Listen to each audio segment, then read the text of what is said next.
अजितदादांनी दिलेल्या संधीमुळे मोठे झालेले नेते त्यांच्या कुटुंबाला त्रास देत आहेत अशी एक्सपोज केलेली आहे राष्ट्रवादीचे नेते उमेश पाटील यांनी। आणि दादांवर खरंच प्रेम होतं का की दादा सत्तेत होते तोपर्यंतच प्रेम होतं असा सवालही उमेश पाटील यांनी उपस्थित केलेला आहे। दादांनी आयुष्य घालवून उभ्या केलेल्या पक्षाच्या फांदीवर बसून त्याच फांदीवर कुऱ्हाड चालवण्यात कोणाचंच राजकीय भलं होणार नाही असं सुद्धा उमेश पाटलांनी म्हटलंय।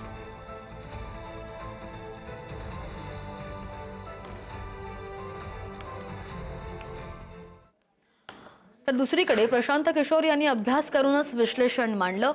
खुर्चीला एवढं चिकटून बसण्याचा हट्ट कशासाठी असा सवाल केलेला आहे उपस्थित राष्ट्रवादीच्या रुपाली ठोंबरे यांनी। सुनील तटकरेंचं नाव न घेता त्यांनी निशाणा थेट साधलेला आहे। कोणतंही पद जन्मसिद्ध हक्क नसतं, पदाला कार्यमर्यादा असते, कालमर्यादा असते असं सुद्धा त्यांनी म्हटलंय।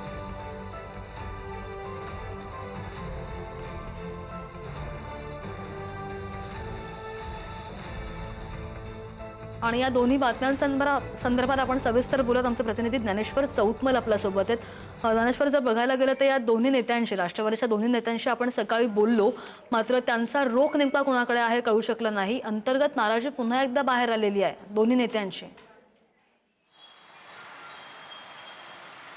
अगदी बरोबर आहे, पक्षांतर्गत नाराजी समोर येताना दिसते। मात्र हे दोन्ही नेते त्यांच्या पक्षातल्या कोणत्या नेत्यावर त्यांचा रोष आहे हे स्पष्ट सांगायला तयार नाहीत। अर्थात या दोघांवरही नेमका कोणाचा दबाव आहे, पक्षातल्याच नेत्यांबद्दलची खतखत ते व्यक्त करतायत, पण त्यांचं नाव न घेण्याची हिंमत ते का करत नाहीत असाही सवाल या निमित्तानं उपस्थित होतोय। एक प्रकारे पक्षांतर्गत असलेली जी मतभेदाची किनार आहे ती त्यांच्या या ट्विट नंतर समोर येते।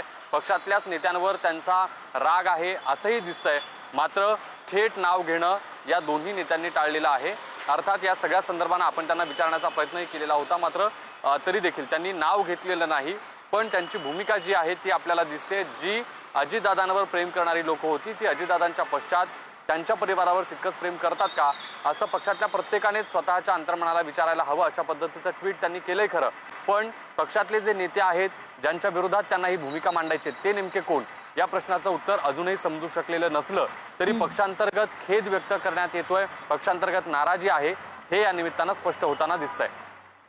अगदी। आणि दुसरीकडे जेव्हा आपण रुपाली ठोंबरे यांच्याशी बोललो तेव्हा जर खूपच जास्त झाल्या गोष्टी तर वेगळा विचार करू असं सुद्धा त्यांनी म्हटलेलं आहे। आणि त्यामुळे मग आणखी काही मोठं होऊ शकतं का याकडे सुद्धा लक्ष असेल। धन्यवाद दिलेल्या सगळ्या सविस्तर अपडेट्ससाठी।